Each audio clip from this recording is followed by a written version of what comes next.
3520 Broadway and 1500 North 12th Street. The Liquor Booth, where it's always happy hour.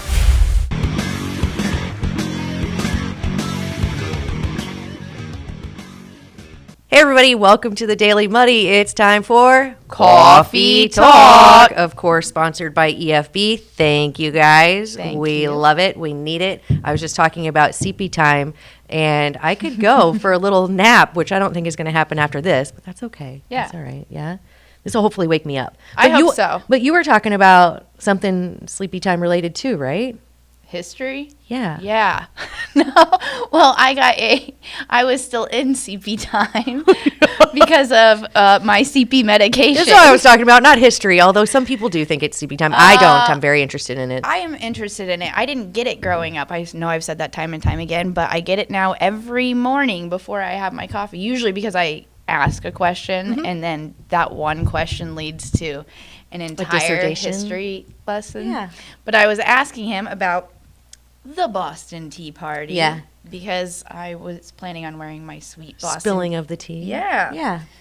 So he gave me the rundown, and I'm going to give you my version of the rundown that came from with my medication and lack of coffee because I didn't have it until I got here, and I got my EFB. So before we continue, he is Mr. Mike Scholl. Yeah, my husband, the history teacher. Okay, sorry. I know. I wanted to make sure that people were like, well, who's he and why do we care what he says? Well, he is very versed in his history. Yes. And he teaches it to our youth, so hopefully he knows what he's talking about, yes. right? And you'll be able to view him later today because he's going to be on Frankie Say, giving you a better version of what I'm about to spill. Yeah, which I can't wait to hear how you interpreted this.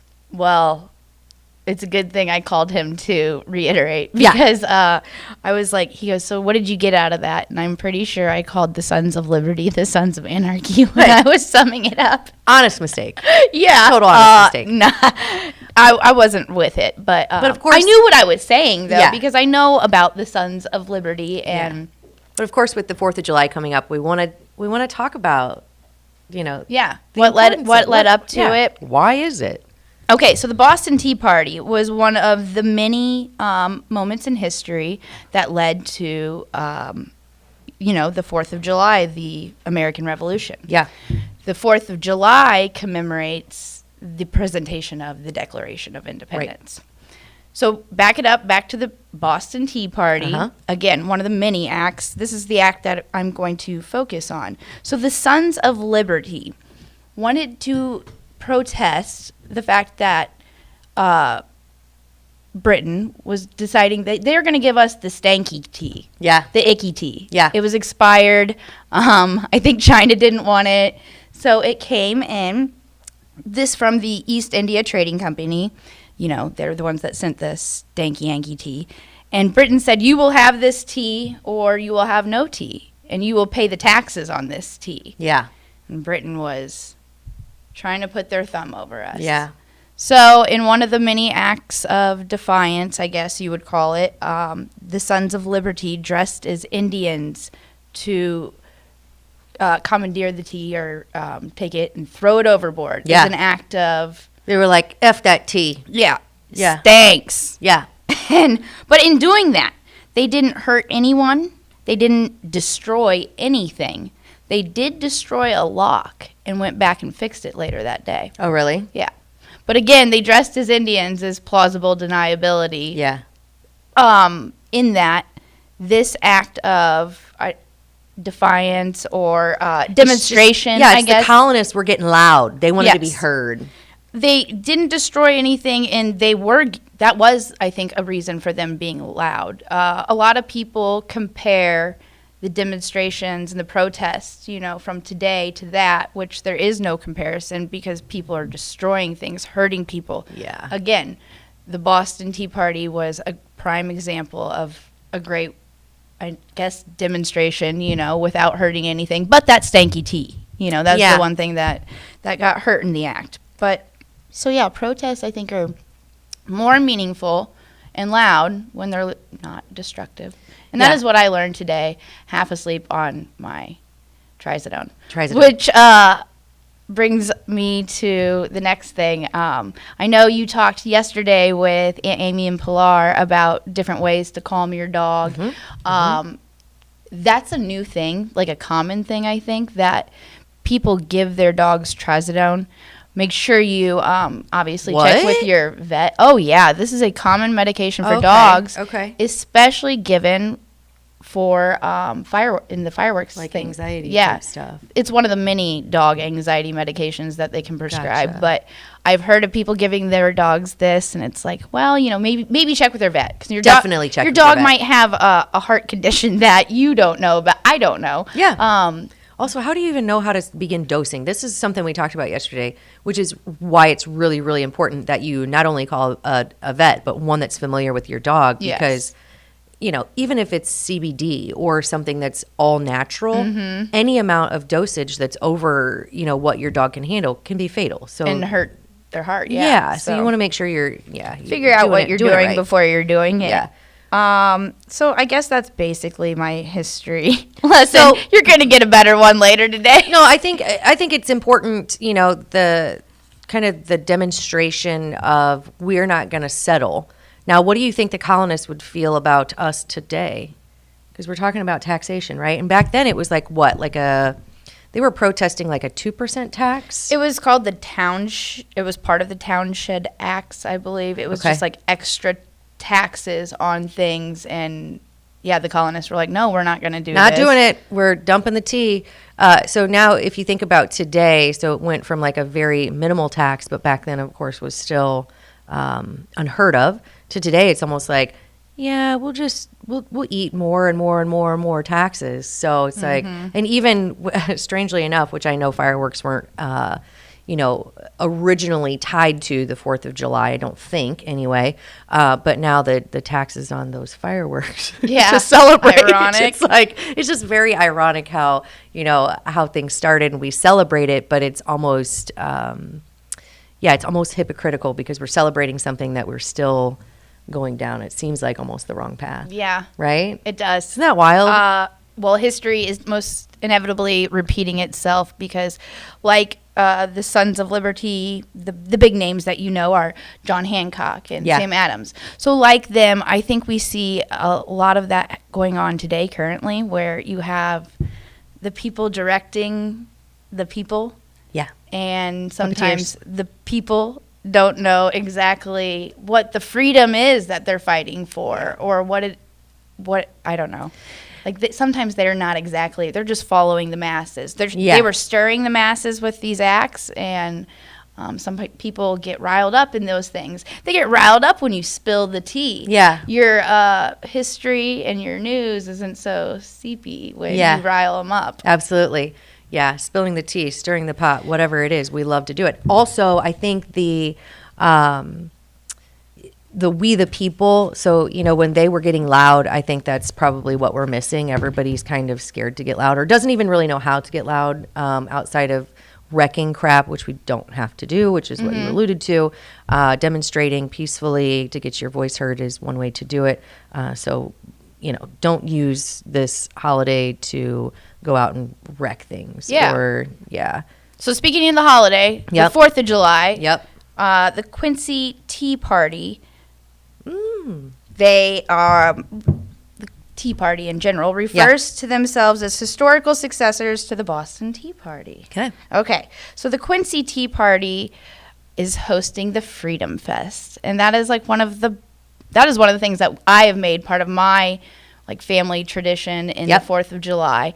So as you recall, I think everyone goes and sees the fireworks, right? And they moved all around, shuffled all around, and I got the tea on it just recently where, so you remember it was originally at the riverfront, moved to the vet's home, and my family and we moved right along with it. We did too. And then the year of 2020, COVID, the person that was taking, who had taken over that, or was in charge of it, it was Rob Ebbing. He was the person that put that on, decided that year that he couldn't do it, and the Quincy Tea Party took it over.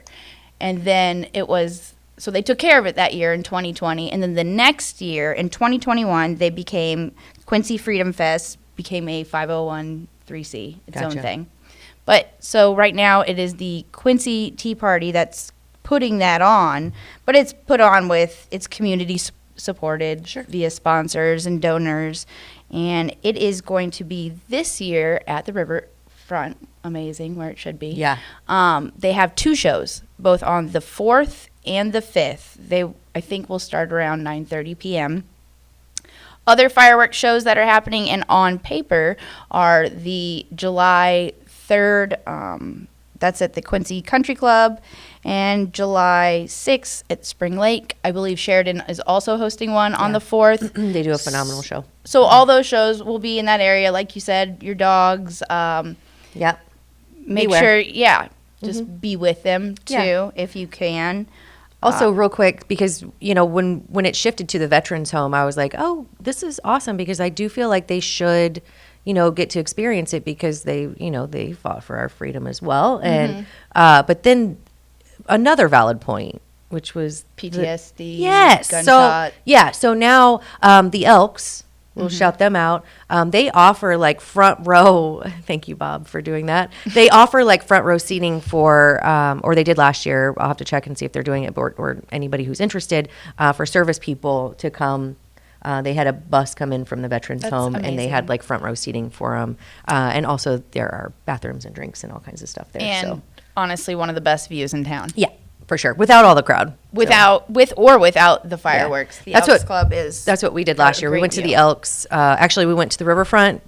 We watched a few bands, and then did some kid activities, which they had down there. I think it was maybe the Quincy Children's Museum had some things down there, or maybe it was them. I'm not 100% sure. But it was they had probably kid activities. A sponsorship with them. Yeah. They're going to have those kid activities again this year. They're going to have them on Thursday when the gates open for the Quincy Freedom Fest at 3 p.m. That's when the kids activities start. At 8:30, the kids activities stop. I believe the band starts at 5. The first band that day is the Ghost of Judas. Ooh. Okay. Your fireworks display is at 9:30. Ooh, back that up, the most important part. The national anthem and the reading of the Declaration of Independence will happen down on the riverfront at 8:30 p.m. That's always a good one. Okay, so next day, same thing. Gates open at 3 p.m. Children's games, 3 p.m. They stop at 8:30. The bands are 5 p.m. Trifecta, and at 8 p.m. Poison and Motley Crue Tribute. Sweet. And then there's a fireworks finale for attendees at 9:30 p.m. that night. That's the Quincy Freedom Fest. Yeah. So there's something going on like pretty much every day. From Hannibal, you got the mud volleyball that starts, I think the youth thing is like the 3rd, and then it goes all weekend with Tom Sawyer Days. You have things down at the riverfront. Celebrate. And the biggest thing that we have, and I think that everyone does, even though you're not supposed to necessarily. So I'm going to set off my illegal sparklers. Yeah. And I'm going to go get those from the Fireworks Superstore. Are you? Yeah. Okay. They are a sponsor of ours. It is amazing experience just going there. It's so much different than the tents. They're dry. I don't know. Yeah, the humidity becomes a factor. And I remember last year they had to wait to put them out.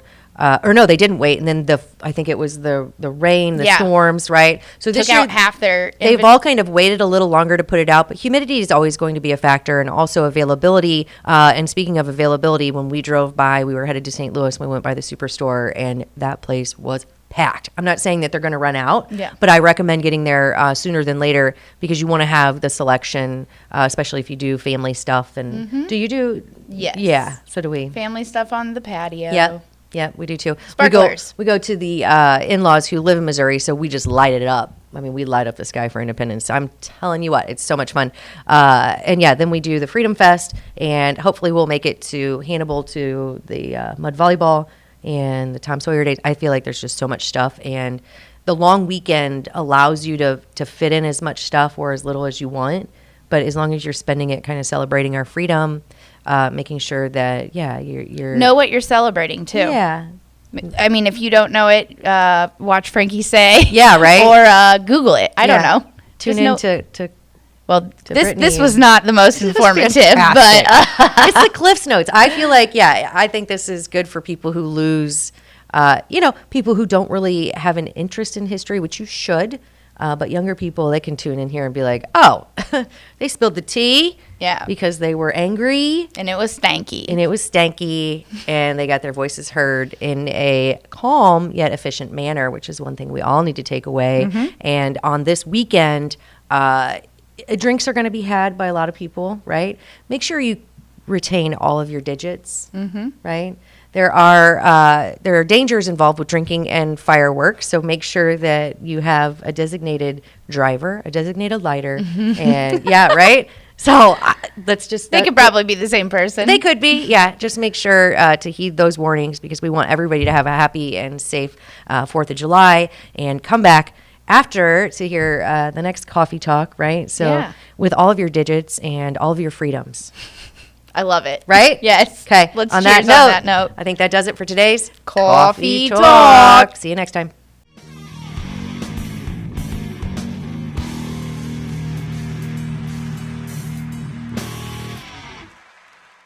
Coming up next, I sit down with Kim Dinkheller and we talk kids' mental health days. Stay tuned. Kelly's has been a fun place to eat and drink in Quincy since 1982. A fun and friendly atmosphere, food with flavor, homemade cinnamon rolls, and famous cheese soup, the best menu in town. Kelly's, 2902 Broadway, Quincy. The Liquor Booth is your home for a huge selection of beer, wine, and spirits. The Liquor Booth has 2 locations in Quincy, 3520 Broadway and 1500 North 12th Street. The Liquor Booth, where it's always happy hour. Are you looking for the perfect venue for your next special event? Check out Utopia Event Center. Utopia has a large banquet room and an awesome bar area, perfect for anything from birthday parties to formal corporate meetings. It also offers a photo booth, stage for a DJ or a live band, and a fully stocked bar, all for only $300. Check us out at utopiaeventcenter.com or call Barn at 217-430-6559 for more information. Utopia Event Center, 900 North 12th Street in Quincy. The Tower, a great place to meet and eat. But did you know the Tower has one of the finest drink selections in our area? Along with its incredible Mexican menu, the Tower specializes in tequilas for every taste. Names like Patron, Cabo Wabo, and Hornitos. And don't forget the margaritas. On Mondays and Tuesdays, stop by and pick up a single topping pizza and get Tower margaritas to go. Enjoy the Tower at home or in our dining room, bar area, or the Tower's signature climate-controlled porch. The Tower Pizza and Mexican in Quincy. Instant Replay is your local sports bar. With 18 big screen TVs, we have all the sports packages from college games to pro games. We offer daily drink specials and come check out the Bullpen, our newly renovated beer garden. Instant Replay, 2739 Chestnut in Quincy. Welcome to the Abbey, a Quincy tradition. With 6 big screens, a new larger kitchen, and now more seating capacity, the Abbey is the place to be. Before, during, and after the big game. Come enjoy fan favorite appetizers, steaks, burgers, and a variety of daily food and drink specials. Can't join us? Carryout is available too. Now with a convenient drive-up window to better serve you. 1736 Spring in Quincy. Opens at 3 p.m. Tuesday through Sunday. Come join all your friends at the Abbey, a Quincy tradition. And welcome back. Joining me now, Dr. Todd Pettit and Kim Dinkheller. So I think everybody knows Dr. Todd Pettit is the superintendent of Quincy Public Schools. Kim Dinkheller is the director of learning and teaching and learning. Oh, yes. I knew I was going to screw it up. Anyway, so I'm really glad to have you both here. Thank you for having us. Yes, of course. So David sent me just kind of an email about mental health days, the good, the bad, and the ugly, and Quincy Public Schools. So now we've seen an increase in people taking these days, not just adults, but now kids in school. So curiosity, where does Quincy Public Schools stand on this issue? Well, at our core, we want to support our students in any way that we can. So, ensuring that their mental health is in the place it needs to be so that they can learn, sure, is important. So, mental health days, we support the use of their 5 mental health days that we're allowed to be able to have. Oh, there's 5. There are 5. Good to know. That is correct. New law came in a couple of years ago where you could use up to 5 mental health days each year. Those would just be coded as a mental health day versus like an illness, like I'm, have the stomach flu and I'm sitting home. So they still count as sick days, but you can use up to 5 for mental health. So now let's say I'm calling because I I don't want to say guilty of it, because Sure. it's not really I do value, of course, my kids' mental health, and let's be honest, sometimes we all just need a break. Yeah. Especially with all of the weight of everything going on. I mean, even from kindergarten on, it just seems like there's just a lot of heavy stuff around, right? So even last year, I called and said, she had a late night. She wasn't sleeping well. I think she just kind of needs a break. Is that the right thing to call with, or do I have to say mental health day? No, I think that's fine if you call and say it that way. And you can say, so we're going to take a mental health day. And when I say up to 5, that means excused up to 5. Okay. So, you could call beyond 5 and still say it, but it would go into unexcused. Right. And, it's probably not much different. Dr. Pettit and I were talking about this. While the state of Illinois, because as a public school, we have to follow what the state law says and the state code says.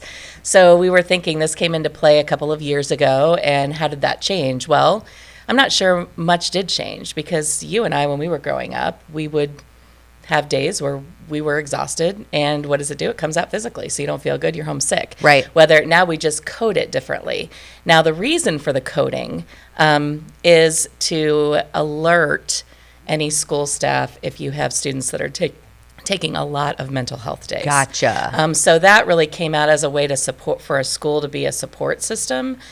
So really, technically, the law states that after 2 mental health days, a school district there's that like loose term may highlight that with, say, a school counselor or social worker or something, to see if there's a support that can be provided to the family, especially if it's not something that students have been taking in the past. Right. Now, that being said, we still deal with the same types of calls that we had when we were little. I mean, everybody had the Ferris Bueller day where, you're jumping up and down until your parent comes in the room, and then you're like, you're like, I'm sick, I can't go. Yeah, senior skip day. All those things. Yeah. So it really is, not much has changed. It's just the way that we code things differently.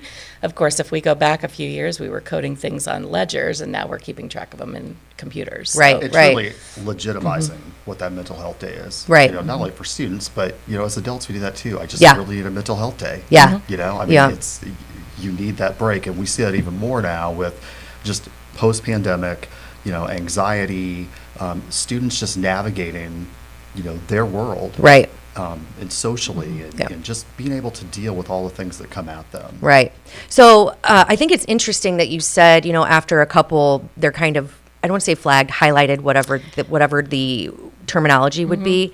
Do you think that after, let's say you do get counselors involved, do you think that will inhibit parents from using the terminology of mental health days? Well, I think the term is may. So we don't have it set that we are, you're red flagged after you miss 2 days. Gotcha. I think it's just, it's a caveat that a school in the state of Illinois can put in place, that if you want to flag it, you can. Right. We're really monitoring attendance for all students, whether they're calling in for mental health days or they're just calling in sick, because we value kids coming to school. We know what the statistics say, and we've seen it happen in action when kids don't attend regularly, the impact that it has on academics, the impact that it has on dropout, the impact that it has on graduation, staying on track with your peers on time. So it's just there as a way for us when we're looking at a student's attendance and noticing that a student has missed already 9 days of school at the end of first quarter.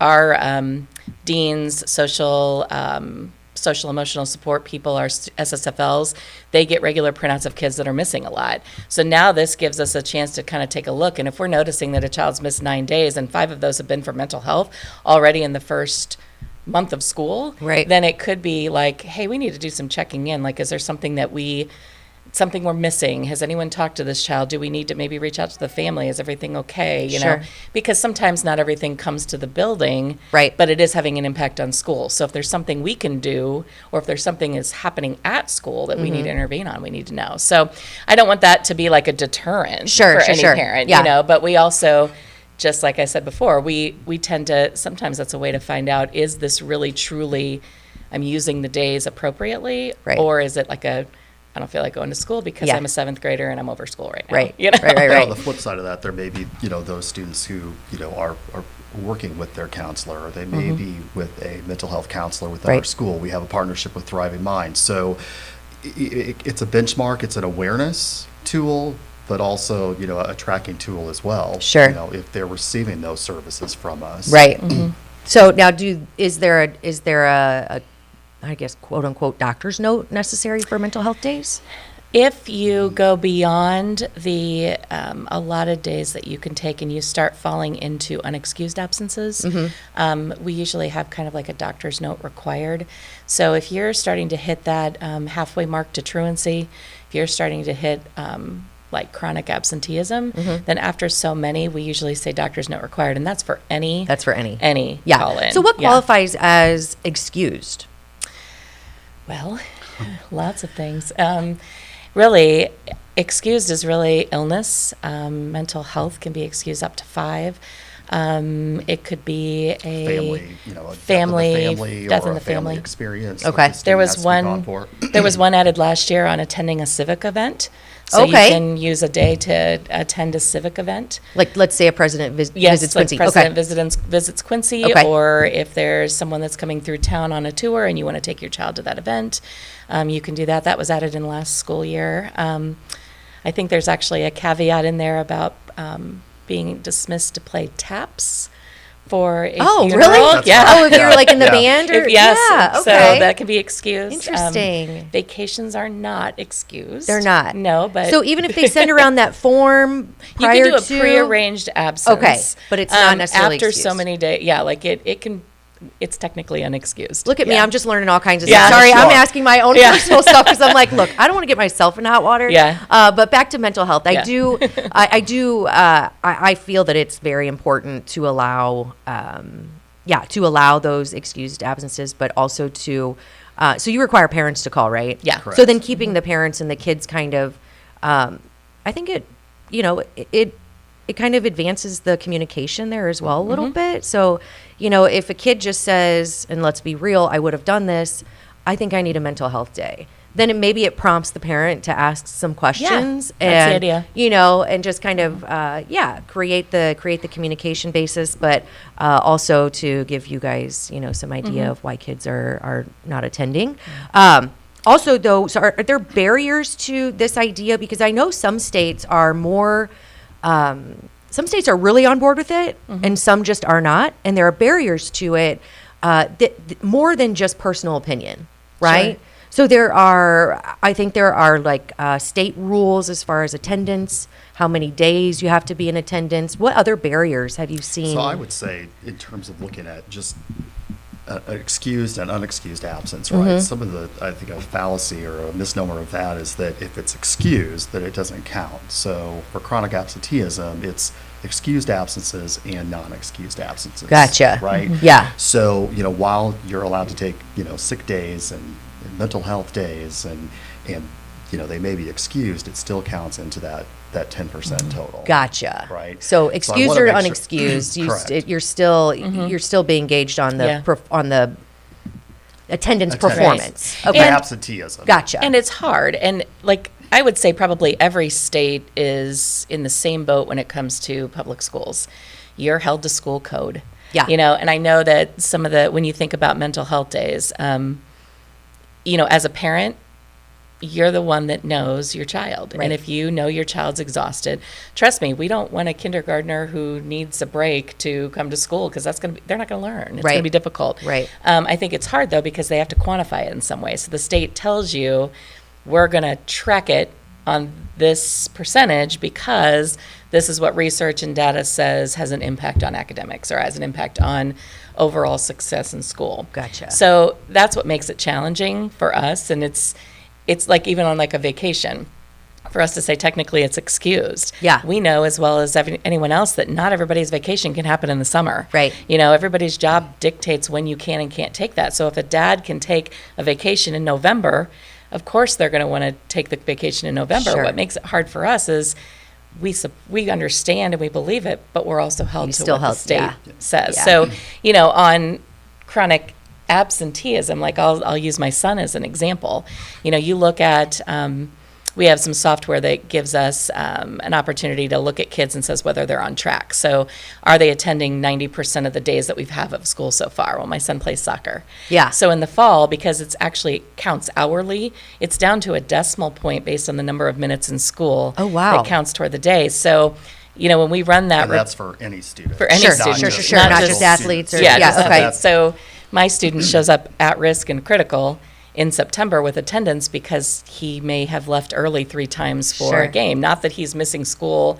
He's missing school for school. Now, does that factor in when you're does. looking at all of this stuff? You're Yes. like, okay, well, this person's because it's excused. Yeah. But if he were to have like an orthodontist appointment, or we have it have a day because of a funeral, all that adds up. And if it adds up to 9, my son's chronically truant. right. Or chronically absent, not truant. Absent. Yeah. But to have those, those flags in terms of, even if it is an athlete like Right. Tim's son, to have those flags in place for, our administrators and our teachers for awareness, they may find out that it's, Yeah. Cooper Dinkhellers it's in season, but it may not be. Sure. So I think it's, it's important too that, we don't just turn a blind eye. Like, this is something that's monitored continuously. Right, Yeah. right. So evaluating, I think it is really important, that you're advocating for the kids, of course, and their education, but also to what you alluded to. You understand that We do. stuff happens, right? does. You are held to a standard, but I do think it is really important that Illinois has instated the mental health. I hope that other states follow. I hope that this is something that is beneficial not only to the kids but to the families, the communication, their learning. I don't see a downside to it.